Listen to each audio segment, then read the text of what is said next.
So risk. Remember, risk is about uncertainty. One of the characteristics of changes is uncertainty anyway, right? On the program objectives. Do remember that risks are not just, threats, they're also opportunities. There are opportunities within risk as well, and that's quite key. And we'll look at that when we look at the responses in a short while. But first of all, I just want to put up some definitions. So the first definition I'm going to put up here is capacity, which I've mentioned already. And this is really looking at the amount of risk that the organization, that the organization can bear. As an organization, right, can bear. Right. So this is quite key, and this is at the top of the list.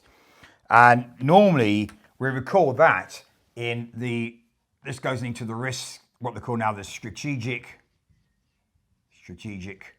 risk management policy document. Okay, so I'll put these documents up there as well. The other type of risk, the other definition we want to look at is appetite. Now, the appetite, which is defined by the sponsoring group, usually comes down to the program mandate, talks about the amount of risk the organization is willing to accept for your particular change. Willing to accept for your initiative. And that's also therefore defined in the approach too. You'll be finding it in the risk management approach, and we'll look at those definitions they've got in that approach at the end of the session. So the amount of risk should put that in there, willing to accept for your particular initiative, okay? Because that also therefore drives the link to the tolerances, which we'll have a look at in a few minutes. Now, there are three types of risk I want to define as well. One is called the inherent risk. Right. And this is the originating risk. The one that you identify at the start. Right. So this is the first bit of risk that you identify at the start. The next one is called residual risk. Right. This is any risk or remaining risk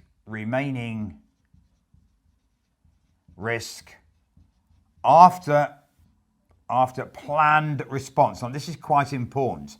Planned response. Okay, so after the planned response. And the other one is secondary risk,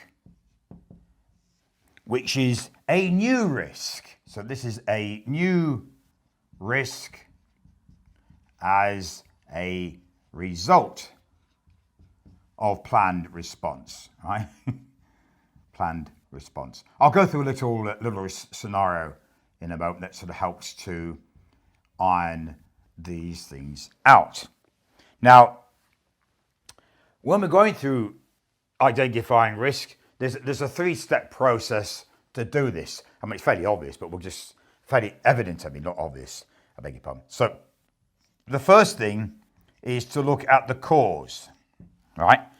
What will give rise to the risk in the first place.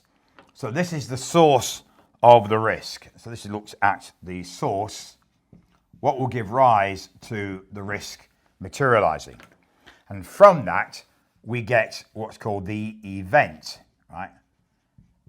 The event. This is the uncertainty, that which may happen as a result, the uncertainty. And from that, of course, therefore, we get the impact, right? That is the effect, right? What is going to be the effect on my initiative if that uncertainty becomes actuality, becomes certain? So we look at the impact. So they're the three steps. So usually when we're identifying risk in the first place, the inherent risk will be looking at what's the cause, what's the source of the risk, what will therefore happen what's the uncertainty that would happen in that case, and therefore, when it does materialize, what's going to be the impact on my initiative. Right. Now, I'm going to go through a little scenario. It's a very simple one, but it just tries to help look at the different types of risk mainly. Right. So it's about flooding, which seems to be fairly topical at the moment, especially around where I live. Anyway, okay. So the originating risk, the cause is that we have a threat of severe rainfall. So the source is the threat of severe rainfall. The uncertainty is that the river around my village is going to burst its banks, as it does every now and then when there's too much rain. It bursts its banks. If it bursts its banks, because I'm quite close to it, the effect is that I will get flooded. That's the impact. I will be flooded. So this is your originating risk. So you get this threat of severe weather, and you get it on the radio, so you think, oh, I better put my sandbags. You have a shed full of sandbags, and you plop them around your house to protect you from the flood waters should the river burst its banks. Because remember, it's still an uncertainty. You're not sure it's going to do that. So you have all these sandbags, and you put them around your property. The rains come, and the river doesn't burst its banks. End of story. So the risk has gone away, right, until the next time. Or the second point is, the actual river does burst its banks and it comes around, the waters go round, but your sandbags were plentiful enough and therefore you're protected, no impact, okay? So the risk is materialised, but because you had enough protection in there, the waters went away and you were not flooded. Then we get a couple of interesting scenarios from that, right? The first one is, you put your sandbags out there expecting the floods, if anything, only this time around, there's a massive deluge and you are now flooded. So you've had the original risk, you put your plan in place, you anticipated in normal circumstances it's going to be enough, but you're now flooded. Now what do you have? Anybody? Well, see, I would have said an issue, but you're going to tell me I'm not. No, you're absolutely right, Derek. You do have an issue. You have the risk. Now you also have an issue because now you've got an issue of being flooded. You see the point? The thing is, the issue is about the flooding. The risk was about being flooded and putting a plan in place, right? And it's not because your plan wasn't good enough. It was because you can only anticipate a certain amount of the impact and therefore a certain amount of planning. But because the weather was a lot more than normal in this case, and the impact was greater than you anticipated, you got flooded. So you also have an issue. Okay, the issue is, if the risk materializes, but your mitigation is good enough, then you don't have an issue. Correct. Right? Okay. Now, just to take it one step further, last time you had a few bags burst. You had a few bags burst, and therefore you put round, you only had 60 bags normally, then you only got 40 bags. You put your bags around your property, right, with an anticipation that you still may get flooded. Now you have an anticipation you still may get flooded. Therefore, what type of situation do you have now? Anybody? Still sounds like a risk. It is a risk, but which type? Residual? Absolutely, because you still have the potential of being flooded because you don't have what you normally have to protect you from what you normally get. So you anticipate that my mitigation, if you like, I hate that word actually, but my plan, my response to my risk might not be enough compared to normal times. Now, of course, the rains come, the river bursts its banks, and it wasn't quite as bad as anybody anticipated, and you didn't get flooded, right? So you're okay. Now, if it bursts its banks and you do get flooded, you're back to like the previous example. You still have an issue and you've also had the risk, but you had residual risk because you expected you might get flooded. And you did get flooded, but the issue is around the flooding. It's not the risk itself. Your issue is around the fact you are now flooded and you've got to deal with that situation. This is why there's a difference between them, right? So hopefully that's starting to give you some food for thought anyway. All right. Okay, last bit. You put your sandbags out there, as do all your neighbours. In the last time we had a bit of flooding, there's a bridge over the river down the bottom of the village and it got damaged and it's not been replaced since. So the bridge is still damaged. Now, that bridge, now because all the water is going to go flooding down the high street as well, may get washed away completely. So now you have... Anybody? Well, there's only one left. Secondary? Secondary risk, yeah, absolutely. Secondary risk. Yeah, you've got secondary risk, absolutely, Laura, because now you've got a situation you've generated, you might have a potential of your bridge being washed away. Okay? So that's trying to give you sort of a reasonable idea of what might be the situation there. Now, the other thing I meant to put up here, of course, because this appetite is there, this will be in your risk approach. Your risk approach document that you'll have in your governance approach, your governance strategy for your program strategy document. So the appetite will be in the risk approach to understand how much appetite. It should be really in the program mandate, right? So I'll put in here the mandate. We'll have that in here, and that will go into your risk management approach. And that is provided to you by, like I said, the sponsoring group. So the sponsoring group will provide the risk appetite. Actually, I should put that there, really, like that. Normally, the strategic risk management policy is normally put together at corporate level.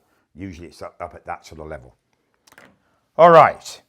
What I want to do now is let's go through the risk management procedure. So I'm going to go through the management procedure, similar to the issue one we did just now, and look at the steps we're going to go through to identify risks, assess them, and then plan for them, right? So that tells you what we're going to look at first of all. So the first thing is to identify the risk, which is usually a good idea, right? However, the first part of that is to look at the risk, and the first thing we need to do is understand the context.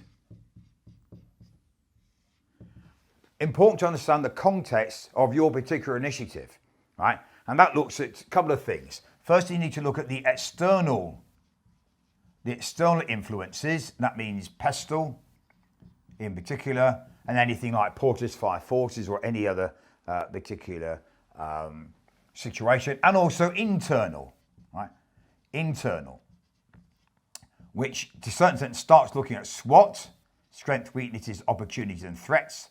And these two here link to pestle, both internal and external. Look at your mission and objectives, etc., and your resources, because you want to look at your resource audit on, the facilities and infrastructures and your reputation and skill sets you have in place to help you with that, right? That help you with the change. The other part you really need to understand here is, of course, the environment you are in, right? So we have to look at the environment as a general picture that you're in your particular initiative and your organization you're in, for the type of initiative as well.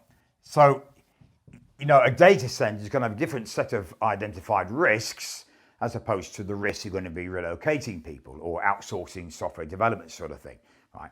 Or putting a blue sky change in place in the banks.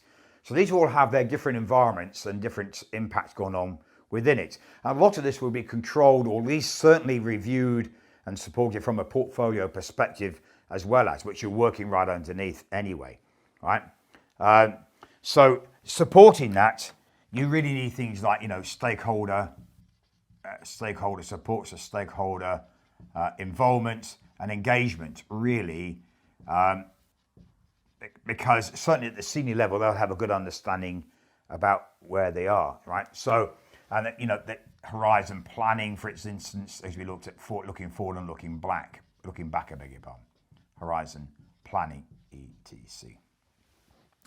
So the first part of identify is understanding, any external and internal influences and forces on your change, especially looking forward, what's happening, as we said, any major change, especially at sort of government level, for example, or country level, national level maybe going on, the type of change in the environment you're working in, and get hold of the stakeholder engagement for feedback from them as well. I mean, cracky. You know, it's not just up to the program manager to do all this.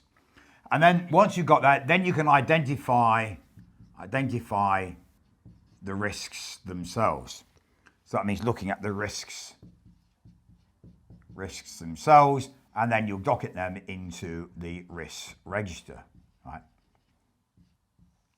Start to document into the risk register, and maybe even start to have identify an owner of that risk, someone who's going to oversee and manage the risk from here onwards, right? Get an idea, and maybe even have an actionee, someone who's going to plan it, or someone who's going to take the action.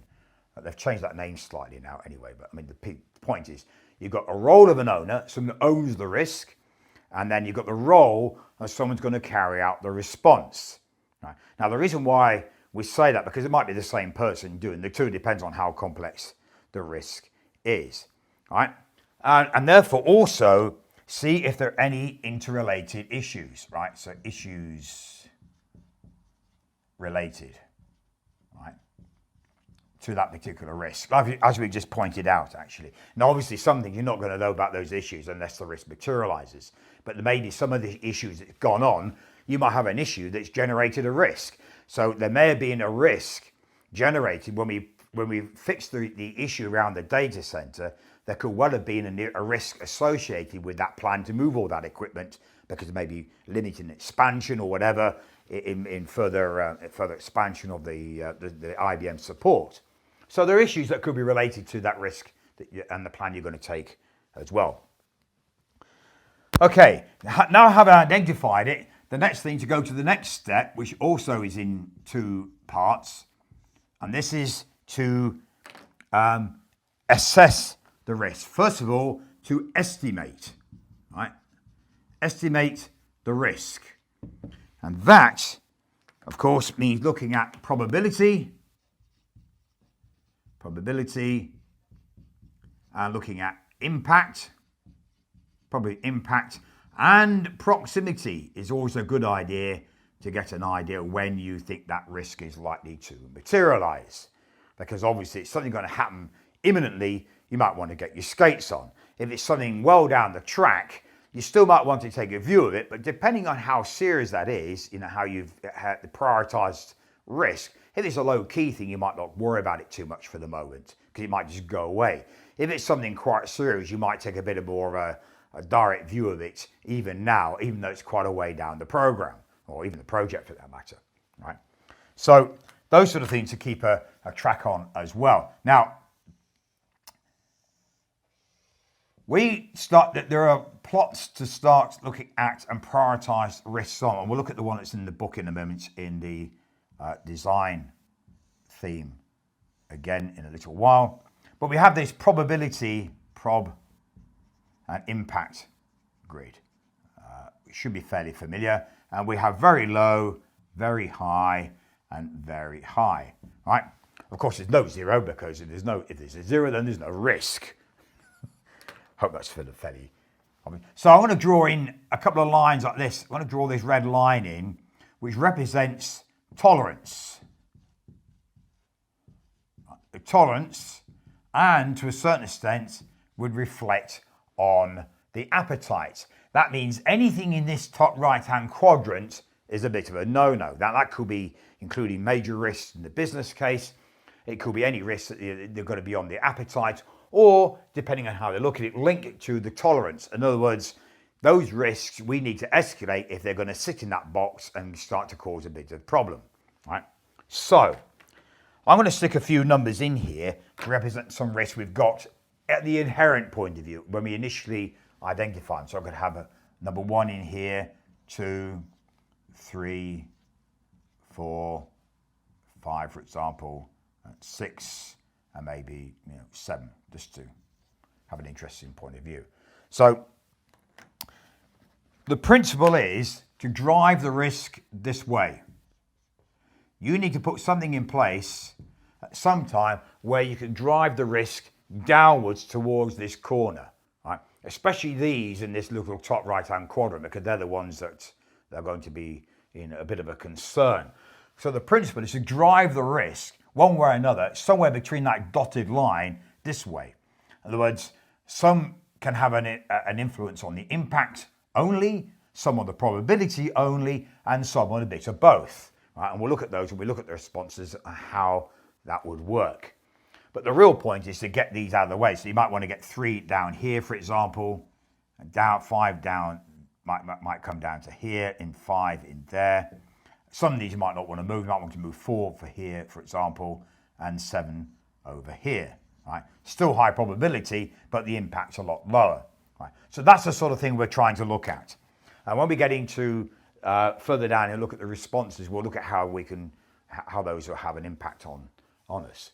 So the first thing is to estimate the probability. Now, linked to that is something called estimated monetary value, right? Now, there's a couple of expressions on that. I'll have to give the MOV out again, actually. So the thing is, what we need now to do is look at something called the EMV, right?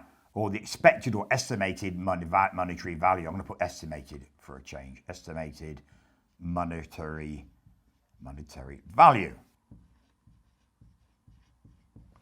So estimated monetary value. Now what that means is we take the probability, times the dollar impact. In your case, the dollar impact, or the pounds, shillings and pence impact, the monetary value impact, and this gives us the EMV. So if I take number 2, for example, just for example, number 2, its probability is quite low, so say 25% or something like that, 25%, and its impact is sort of fairly medium, so say it's 1,000 spondoolies. That gives me an EMV of 250 EMV. Right, you take 25, the probability, times the impact. Now, number 7, for example, is a bit different. Probability number 7, say, is 90%, and its impact, and if we here, in the initial thing, the impact over here, because that's what we're looking at initially, is over there. Yes, number 7 over there. The impact, again, is about the same as number 2. It's also 1,000 spondoolies. So its EMV is 900. Right?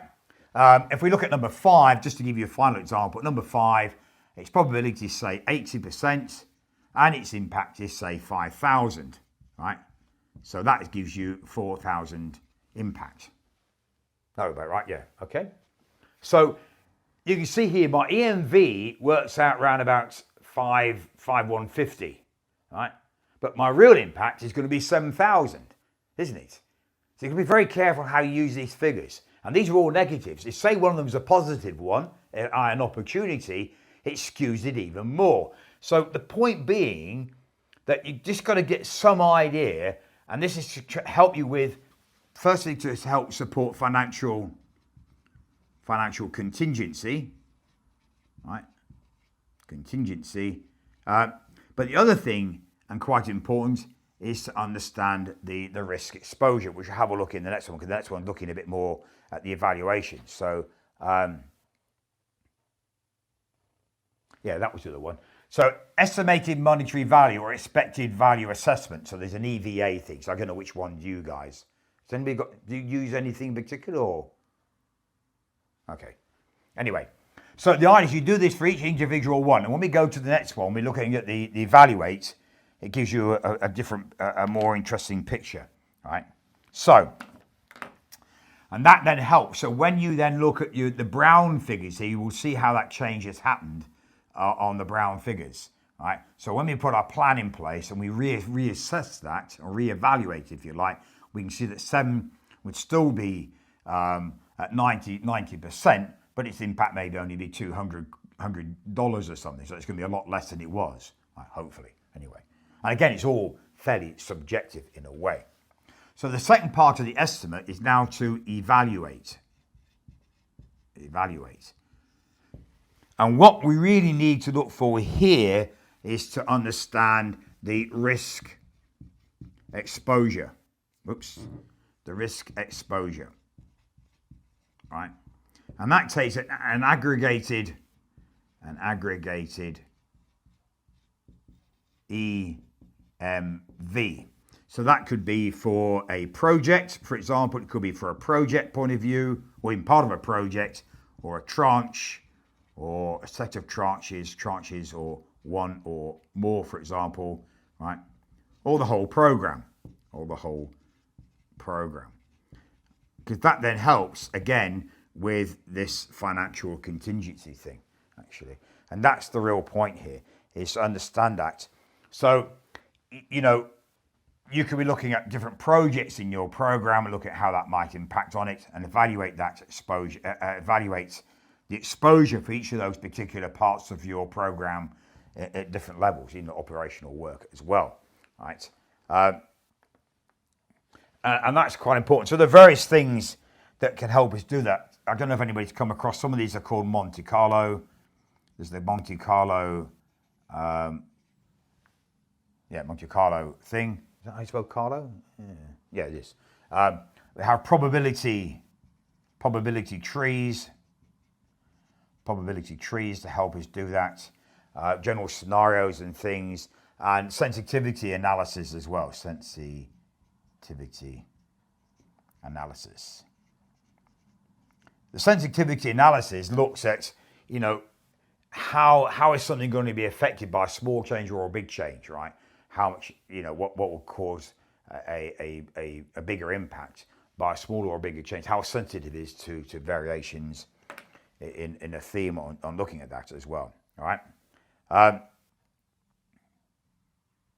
Yeah, that's right. So that's the assess. Estimate the probability impact and even the proximity.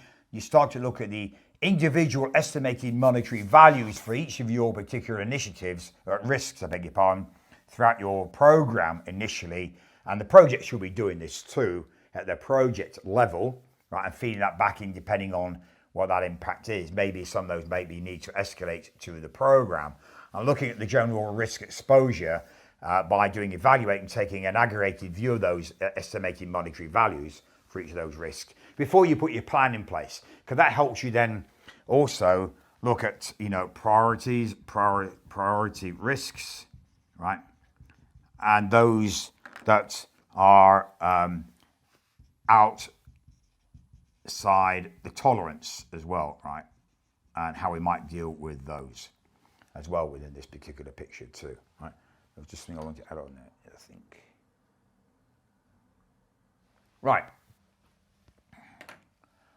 Okay, so having done that, what we can now do is plan for it. So now we have a look at the plan and look at the responses, which I'll go through now, responses we can put in place. Right.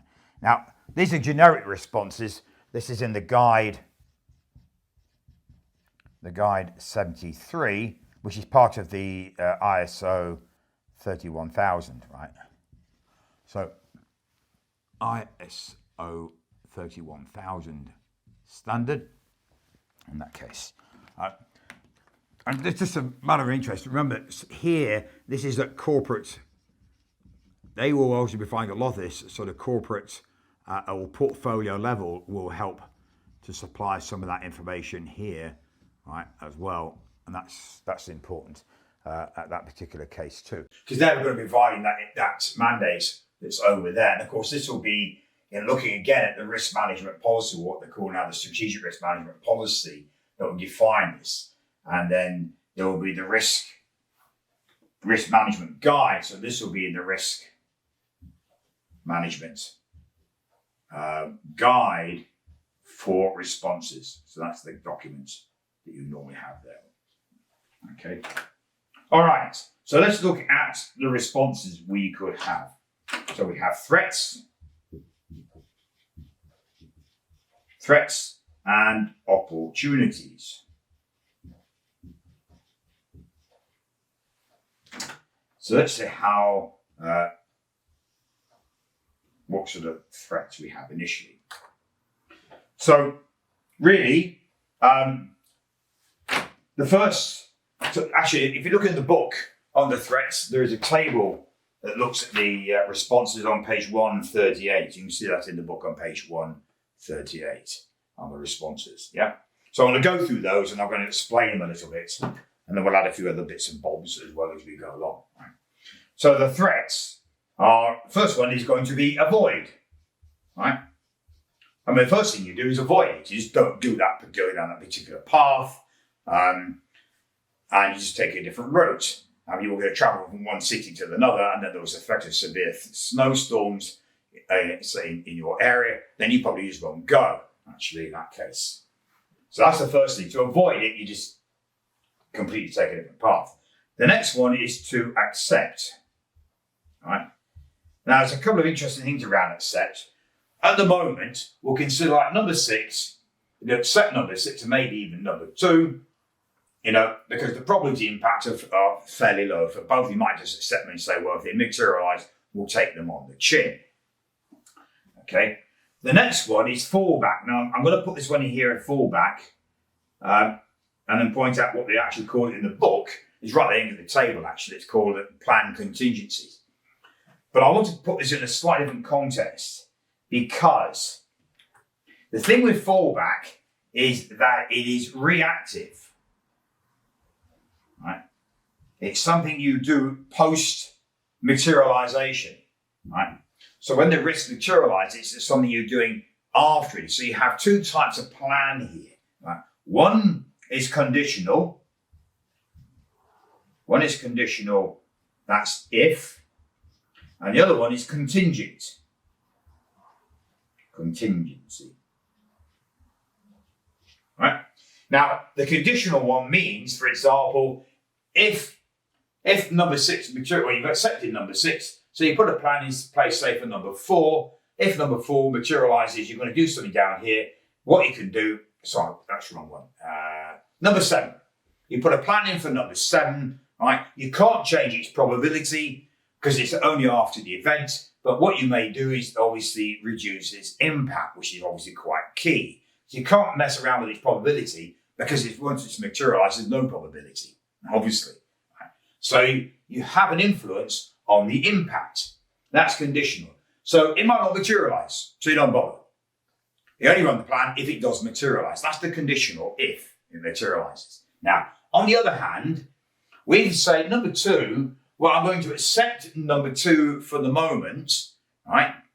But if it gets a bit ugly and starts to creep up this way, I want to have a plan in place just in case it does that. Because it might suddenly go from here, say, to there, for example, right?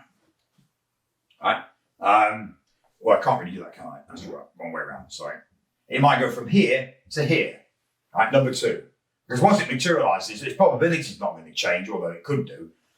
Technically, you can't argue with it. Once it's materialized, the probability is a bit irrelevant. But say number 2 decides to get really nasty, so you have a place and a plan in place just in case. This is a contingency. If it stays where it is, you won't bother. If it shifts over here suddenly, then you might decide to run the plan you've got. And that's the difference here when you look at the contingency. That supports the accept. Okay? Right. The other one, like fallback but completely reverse, is called reduce. Now this is being proactive. Reduce is actually being proactive. Right? So you do something before it materializes and therefore have an influence. You can have an influence on the probability and or impact. Right? So, say for number 4, for example, you might decide to put a plan in place and bring it down here. So you've got an influence on the impact because you're reducing the impact and you've also reduced the probability, right? In case. So that would be like number 4 here.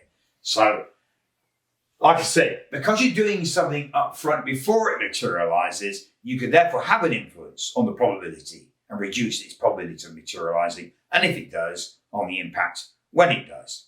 It might never materialize anyway. So the thing about the reduce is you're doing something up front, so you're spending money already, and it might not necessarily, materialize anyway. So it might have been a bit of a waste in that respect. So, but that's part of the risk, if you like, you're taking anyway, right? So, and obviously you probably tend to do it with something like number 3. You probably put a reducer into number 3 to certainly reduce its impact by a bit and hopefully maybe have an influence on the probability as well. I mean, you might be able to bring that right down here, for example. You know, you could get 3 down here, right, with your plan as well. So it just depends, right? So that's the reduced one, something up front. It may not materialize anyway, but you're just taking a gamble, if you like, at doing that. The other type is one called transfer. Now, the transfer is shifting the burden onto a third party, which we all do through things like insurance. Okay, so you put an insurance in place, so somebody else takes the burden of any impact of the risk when it materializes. You know, whether it's through penalties, which are usually sort of not very good, or you just take out insurance, for instance, should that happen. So that's the typical answer to transfer, shifting the burden. And one that's borne by both teams, if you like, is the share, right? The share, and that's a pain gain thing. And that goes across both threats and opportunities. So if you're sharing the transport costs, for instance, as we were in the data center getting all these E25 systems over from Sun in Mexico, you know, because obviously the transport costs are a bit volatile at times, you know, if the cost went up, you both take the pain. So you both share the costs as they go up. If they go down, then you both benefit from the fact the opportunity, the costs have dropped. So that's the gain sort of thing. So that's the way the share works. You share the burden of the pain gain with the other party, whatever the situation is that they're supplying for you, right? Okay. Now, on the opportunity side, we have 2 types of opportunity. In reduce, we have one called enhance. Right? So in reduce, we're trying to bring down, right? Where, of course, enhance, we're trying to increase the probability. Right? We're trying to do something for the probability for this thing to happen so we can take advantage of it. Right? Whereas the other one, you can see here, when it says avoid a threat, you can actually exploit the opportunity. Right? Here you want to avoid it, but here you want to exploit it. Now, in this case, you take advantage when it materializes, the materialization. Right? In other words, you don't do anything with exploit, you just wait for it to happen, and because you know it's likely to happen if the probability is starting to get very strong, right? And we say number 7 here was an opportunity, right? I know it's in the red box up there, but just say it was an opportunity. I'm going to put number 8 here. Let's put number 8 here. Here, number 8. Number 8 is an opportunity, right? So that its probability is quite high. So you're probably sure it's going to materialize, and therefore you wait for it to materialize and you take advantage. You're not actually doing anything to get it to do that. Now, as an example, when we were talking about replanning, when we replanned the data center plan to the IBM plans, there were a couple of things that did actually happen. A bit of both of these two, actually. So firstly, as I said, the IBM plan was like 6 months. Telstra needed 3 months. We replanned it and looked like we were motoring ahead to go and deliver that part of the program in 6 weeks, which we actually did. So in a way, we took advantage of the fact that we were going to finish that part of the program early because of the planning, the risk that we would stop that part of the program early, or complete, I should say, because of the way we planned it. Right? Or what we thought really also was, having realized that by replanning we were able to finish a bit earlier, we actually enhanced the plan to make sure that it did do so. Right? And the advantage of that was that we had to go and do the production. When we were doing the production site at the time, it allowed us to go across the harbour into North Sydney and go and start to put together the backup site, which was also going to be the test site. Actually, it was actually the DR, the disaster recovery site, but we're using it as a test bed. So we were able to get the work completed in the production site earlier, and everybody else hopping, all the hardware was still stuck in Mexico, and so we went off to fix up the other site over in North City, which was a good thing. It was in a mess, actually. So that's exploit. You don't take action, you just sit likely to materialize, and therefore you take advantage of that. Whereas with the enhance, of course, you do something, you actually encourage it to materialize so that you can go and take advantage of that in that case, right? Right, so all these go into the register. So we go into the register. So this goes into the register and therefore produces a risk response plan. Risk response plan. And from those, of course, we actually will generate the register, so the reports as well. Reports as you go along. So we generate risk reports as we go along, right? Which will also feed into that as well. Okay, so as you can see, we're starting to get a kind of comprehensive view of things in here. Now, of course, finally, once you've got the responses in place, we then need to implement them at whatever the plan has pointed. Then we implement,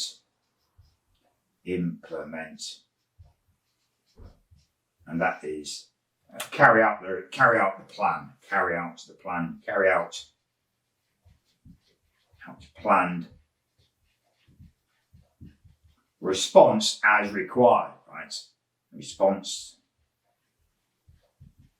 as required, right? Depending on which type it is. And that means obviously liaising with the owner and the actionee to do that. So that goes back to the roles of the owner and the actionee,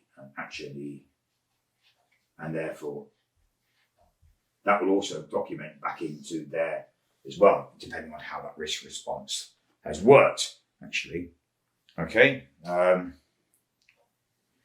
from that, there will be various things that we need to document from here, like feedback, for example, feedback and reviews, which from an MOR point of view, from a management risk point of view, you use those feedbacks and responses to look at updating the implementation plans and updating the improvement plan, which will go back round and update your guide here and your strategic risk management policy, or feedback into the risk management, the risk approach document you have for your program strategy as well. Because remember, as you've got risk going down through your program and coming out of projects and going down through the tranches, that'll feed back and help you to reevaluate how you're handling risks, etc., and issues, as we saw earlier, for later parts of your program running as well. So that's always a good thing to keep an eye on, actually, and to do that. Now, for all that, of course, it's always very important to communicate, right? Very important to make sure that we communicate our risks. Right, actually done all the way down like this.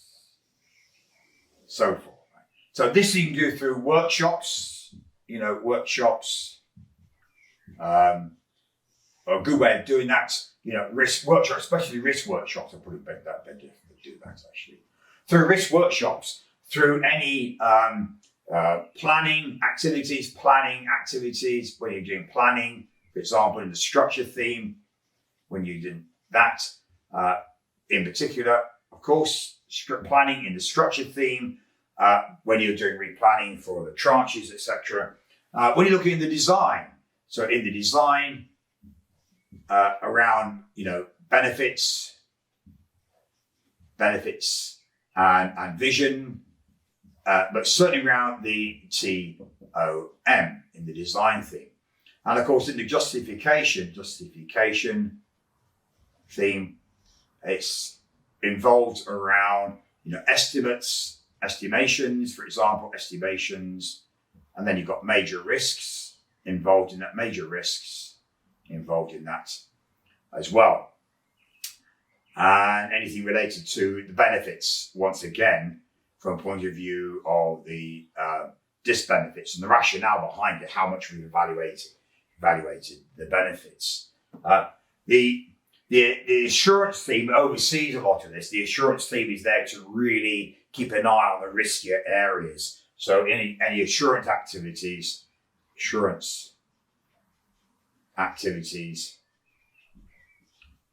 around the riskier areas. And that would come primarily from the sponsoring group. They may have particular areas they might want you to keep an eye on because there's certain risky areas that they want you to watch out for. It could be due to resources. So on the other bit, we also have from the organisation theme, looking at delegated authority. Is it relevant? Is it a good delegated authority? And accountability linked to governance. Now, are all those things working in place to have proper governance, right? Empowerment, etc., and therefore roles and skills are also linked to that. Filling those roles, the skills filling those roles. So you can see here in risk workshops, we've got the planning and the structure theme, design, justification, assurance and organisation, and really even in the knowledge theme, right? The knowledge theme is storage control, and access to data and information, right? Because remember, you need to control the data and information. We'll look at that after the break in a short while when we look at the knowledge theme in a little while too. All right. So all those are parts of those sort of areas that we need to really keep an eye on from a risk point of view. So this is the risk flow, how we understand it, and this is where we really need to keep an eye on the different elements of risk within the program. And if you go back to the design theme again, I just want to go back to the design theme in chapter 5. Just to remind you about prioritization. Look at the table on page 64 with the diagram on page 64. You can see that diagram there, which is the table, very conveniently under the one on the board, where you can see what they've done is they've put a bit more information there by prioritizing them by using different colors and representing the scales and the position. Remember that table, just like the stakeholder table, is going to change. It's a moving target. So do remember that, okay? It's a moving target, so you need to review this. So when you go to your risk workshops or anything else in any of the themes, when you're going through that particular theme in a specific process, you need to review that, get the risk out, get people sit down, make it part of the agenda and talk about it and keep it as a focal point of what's going on. Because remember, the more risks you are able to identify, not getting too crazy, of course, but the more risks you can identify, the more likely you are to reduce the number of issues. Because remember, risks are potential, what would be potential issues. Because if you don't recognize it as a risk and the thing materializes, you now have an issue on your hand, as we said with the cabling issue. Right. Now, there are different ways of presenting this information. You see there's a connectivity between impacts of issues and risks. You've got a connectivity table down there on page 64 as well. And it just talks about the different types of risk from a program perspective on page 62. You've got strategic risk, financial risk, compliance risk, and operational risk as well. Right? Now, usually operational risk is not part of program risk, though you may identify risks for operations after the program is closed, but technically they are two different types of risk and handled differently, right? Because of that very point. So just remember that sort of thing too when you're looking at risks in that way as well. Right. Estimating risks. When you look at estimating in the justification theme, there was a point I wanted to make a note of actually. Where did you get to? On page 81. If you look on page 81 in combined risk effects, it talks here about the risk model, the 2 bullet points. Risk models use statistical methods to analyze the effect of uncertainty on objectives. Using 3-point estimates for each variable, the analysis produces an overall estimate. Now it's quite interesting they put that in there, but they don't describe it. So I'll put it down here. It's 3 points estimate. 3-point estimation is a very useful practice if anybody's not come across it yet. What you're doing is you're taking a 1 times your worst case from estimation, right? So you look at the worst case that say it's going to take us 3 months to do this. You take 1 times your best case. We can do this in a month. And then you take 4 times what you anticipated, expected, right? Expected time frame, expected case. So you might say, well, we think it's going to take 6 weeks. So you take all those, say we've got 3 months, so 12 weeks, best case 4 weeks, and expected, say 6 times 4, so it's 24 weeks. So there we have 28, 30, 40 weeks. And then you divide that by 6, and you get 6.66. So the point is, what it's doing here is you're taking an average of one of your worst, one of your best, and what you really expect as a slant, and you divide that by 6 because you've got 6 points of reference here, and you get roughly 6 points. Not 6.3, about 6.3 really. Yeah, 6.6, I was right. Anyway, roughly. Anyway, it's just, the idea is, now you sort of say my best estimate really is going to be 6.6. Now it could be anything around that. Remember, there's a very useful diagram which I put out the other day, but just to remind you, right, the cone of uncertainty.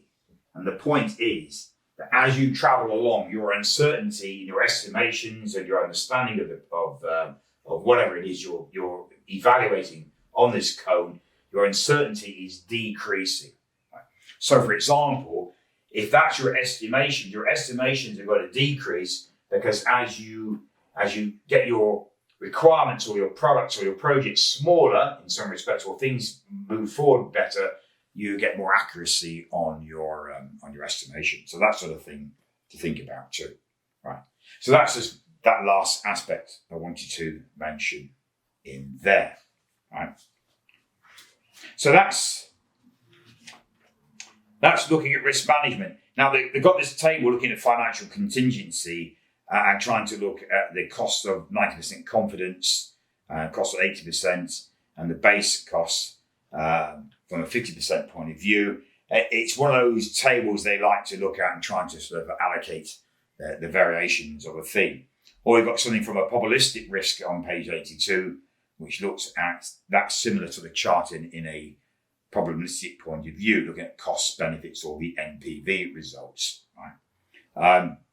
But that becomes, starting to get a little bit complex, and I think it's just a bit unnecessary.